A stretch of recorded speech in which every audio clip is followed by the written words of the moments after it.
I'd like to talk about relationship, whether it's in business or in a family, friend setting. There are all sorts of relationships, and we know in principle that everything is impermanent. Some may know more as a fact, experience or wisdom. Others may know as a concept. So there's the impermanence in nature and in human life, and we are to navigate and not to lose ourselves, be the master of the destiny.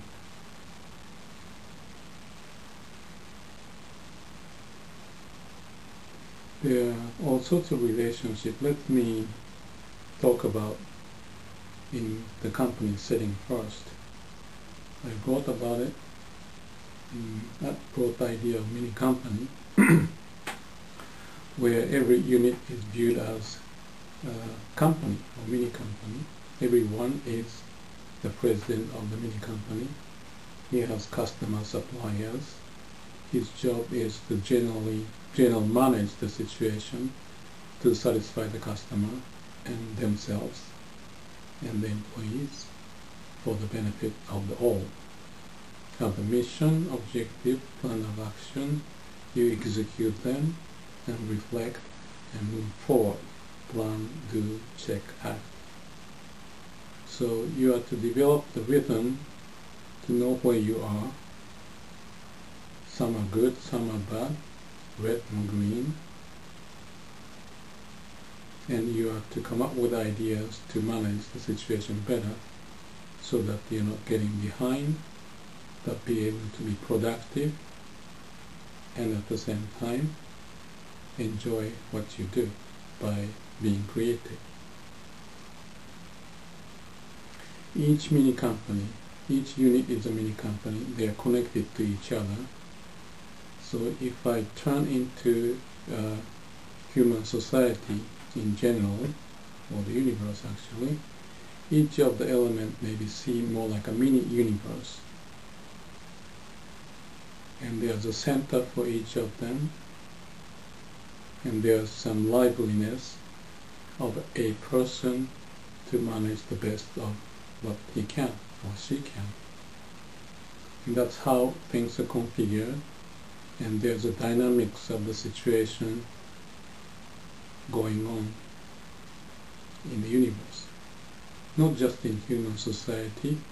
And we see this in the ecosystem, the trees and birds and butterflies and fish and ants and snakes and everything. They are related to each other and to configure a way to live the best. We are just one of them. As a whole universe, there's a big dynamics going on. As much as within ourselves we have this small universe, yet it's the total universe for ourselves to configure what we can do and not to lose ourselves, be the master of the situation. So I mentioned about the company setting and the need to clarify things so that we don't get behind the wall, so to speak, because many things get accumulated, small things get big, and if we don't clarify things, you get overburdened.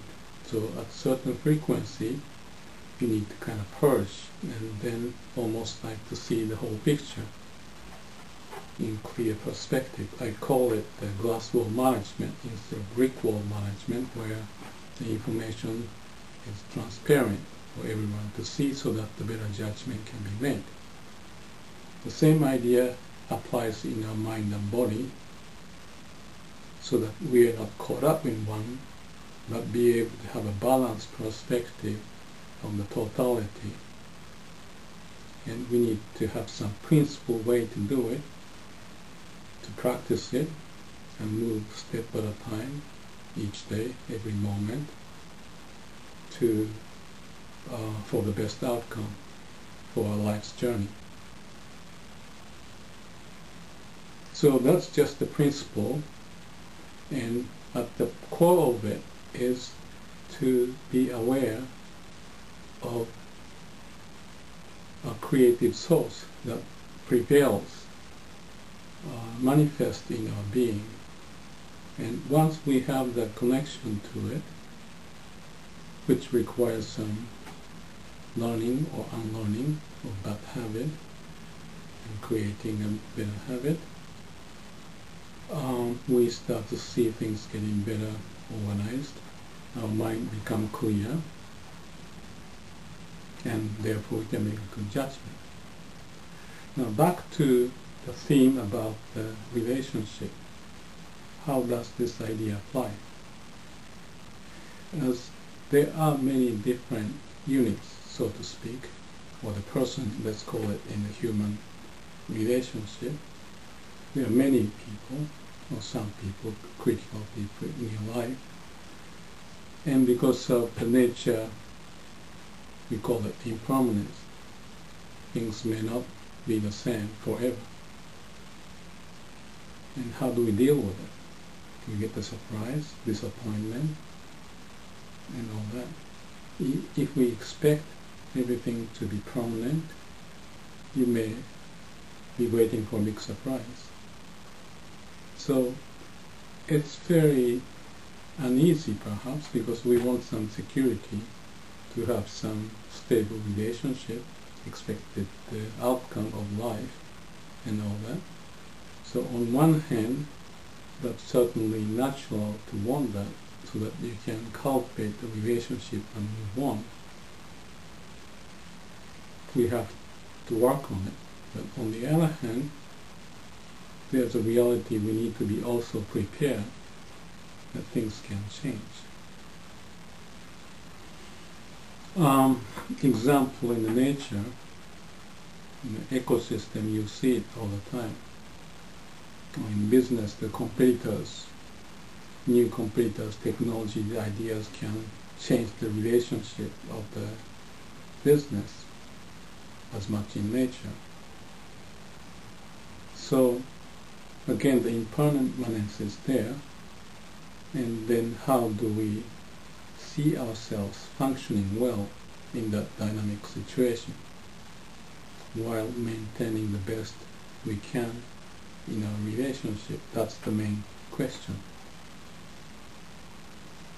As far as I can see, the principle here is to not to be self-centered, because if you're self-centered, caught up in your own idea, you cannot see the total picture, and therefore you're ready for the big surprise.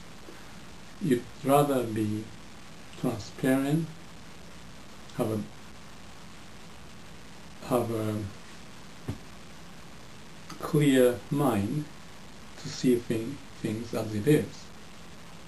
And that's the connection to meditation. The principle of meditation is to be aware of what's going on and see things as they are, not what you want to be, but as they are, even if that's hard sometimes.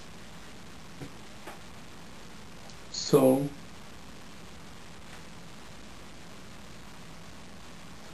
we realize the nature of impermanence, realize the dynamic situation of relationship, including competition and all that. Lots of unknowns have to happen.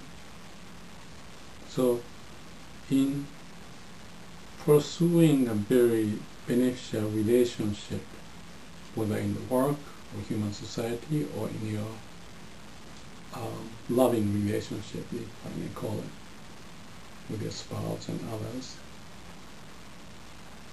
what is that we can do? As simple as I can make it, I think my approach would be very much similar to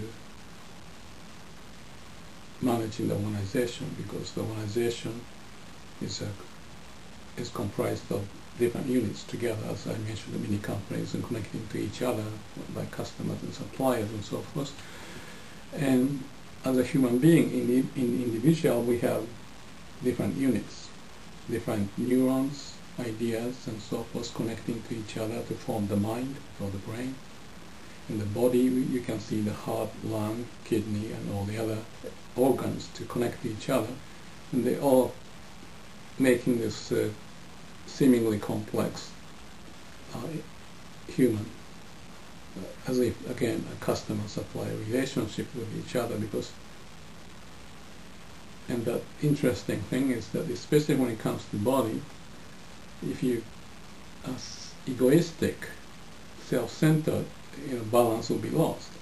So the whole situation really works well when every unit knows the mission and approaches of how to function for the customer, to serve the customer and so forth, and not to be self-centered. And that's the whole function of our body, and the same principle should be able to apply in our mind function. So that's the analogy of organization and individual. And in organization, we talked about the clarification of the customers, because with satisfying the customer, you can satisfy yourself and enjoy the process and being creative about it. So the same applies to our human relationship. There are different people. Some you are more fond of perhaps than others. Nevertheless, if we are to look for the total balance of the society or the human relationship in community and so forth, the same principle, I think, would apply.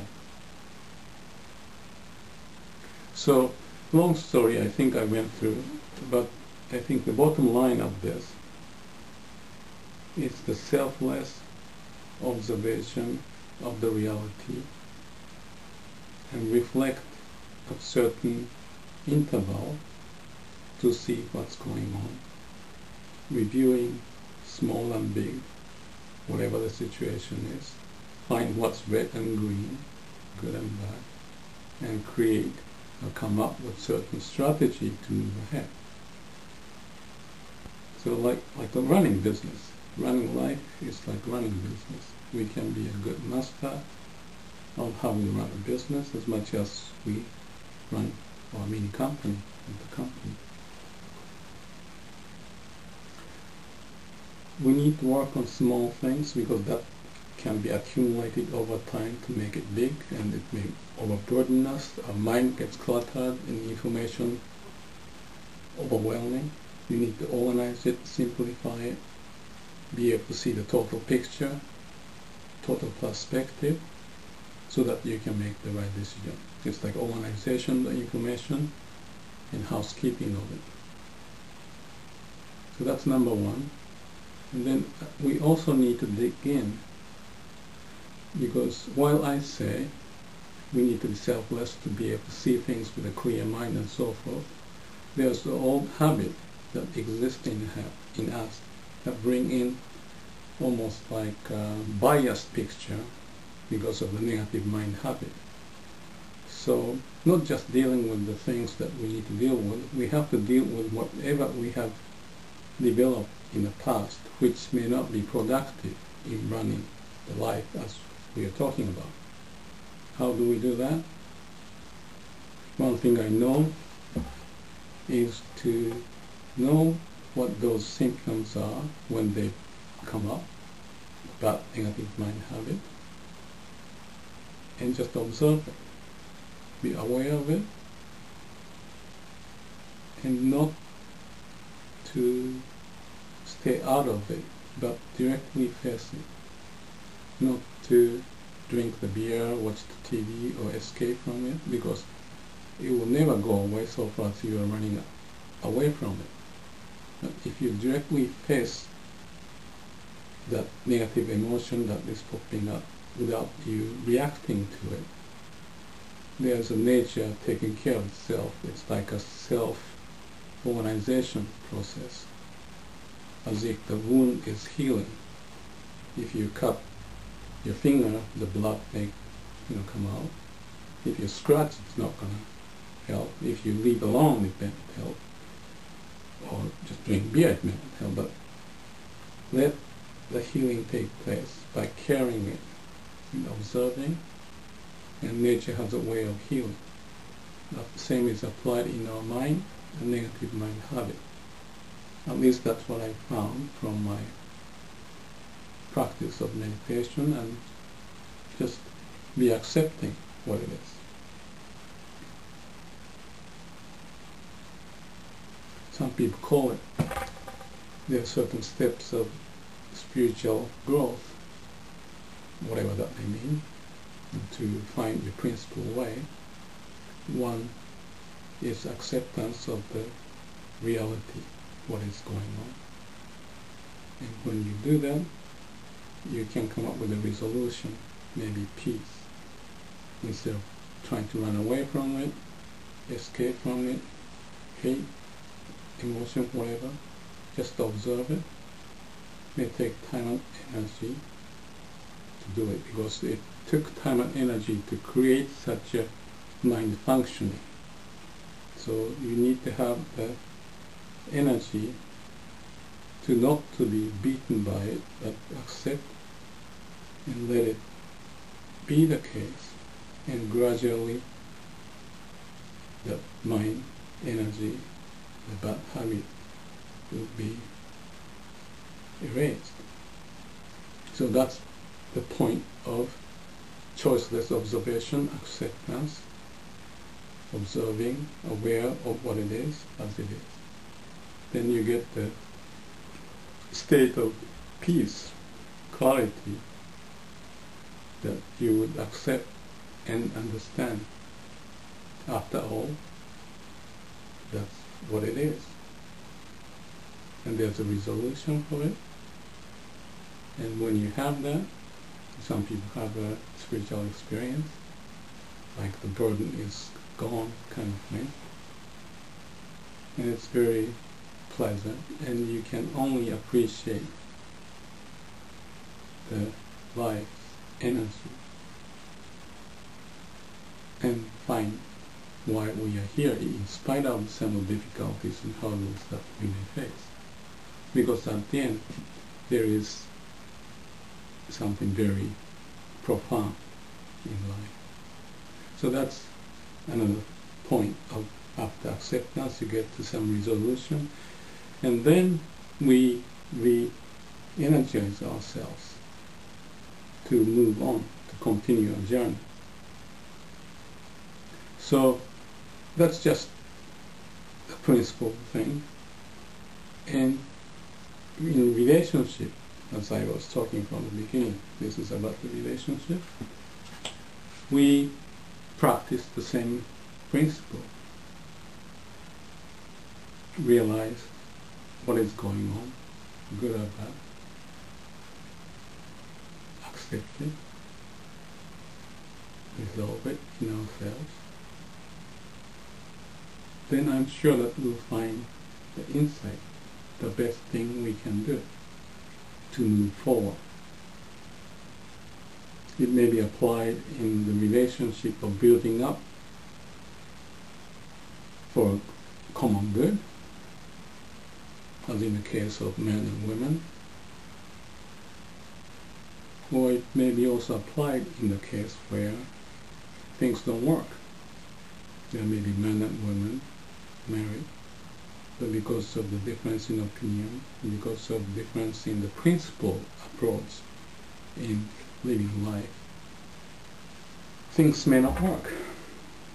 That also is a reality, and we can accept, find the resolution, and find the next step forward. So it's dynamic. The life is dynamic. That requires constant attention and creative solution.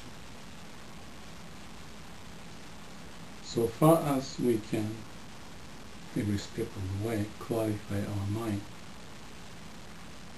be transparent to all the possibilities, informations, good and bad habit, and accept and be energized to move forward. I'm sure the relationship could be found as meaningful for the total good